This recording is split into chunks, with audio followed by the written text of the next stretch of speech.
Nomination আপোনাৰ পঞ্চায়তৰ নাম ক'ব আৰু কেণ্ডিডেটজনৰ নাম ক'ব। হয়, মোৰ পঞ্চায়তৰ নাম হৈছে কাঠপাৰা চামগুৰি সমষ্টিৰ অন্তৰ্গত কাঠপাৰা গাঁও পঞ্চায়তত 1 নম্বৰ ৱাৰ্ডত আজি নিৰ্দলীয় প্ৰাৰ্থী হালিমা খাতুনৰ নামত আজি মিচিংমাৰী ডেভেলপমেণ্ট ব্লকত নমিনেশ্যন দাখিল কৰিছোঁ। এই প্ৰাৰ্থীজনৰ নাম কি? হালিমা খাতুন। আপোনাৰ তেখেতৰ কোৱালিফিকেশ্যন কি? তেখেতৰ কোৱালিফিকেশ্যন মেট্ৰিক হাই ছেকেণ্ডেৰী পাছ।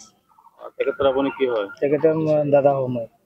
আপোনাৰ পঞ্চায়তৰ নাম কি আছে? কাঠপাৰা পঞ্চায়ত, কাঠপাৰা গাঁও পঞ্চায়ত 1 নম্বৰ ৱাৰ্ড। আপোনালোকৰ নমিনেশ্যনটো এই প্ৰথম পৰিল চিঙিমাৰী হয়, চিঙিমাৰী ব্লকত প্ৰথম নমিনেশ্যন 1 নং ৱাৰ্ডত 1 নম্বৰতে প্ৰথমতে চিঙিমাৰী ব্লকত 1 নম্বৰতে পৰিছে। হয় হয়। মিস হালিমা খাতুন। তুমি আজি নমিনেশ্যন দিছা না? তোমাৰ পঞ্চায়তৰ নাম কি? কাঠপাৰা গাঁও পঞ্চায়ত। আৰু তোমাৰ কোৱালিফিকেশ্যন কি?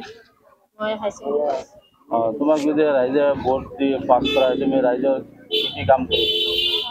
মই নাৰী কল্যাণক সুবিধা দিম। দুখীয়া মানুহসকলক মহিলাসকলক অগ্ৰাধিকাৰ দিবা না? দুখীয়াসকলক মই সহায় কৰিব বিচাৰিছোঁ।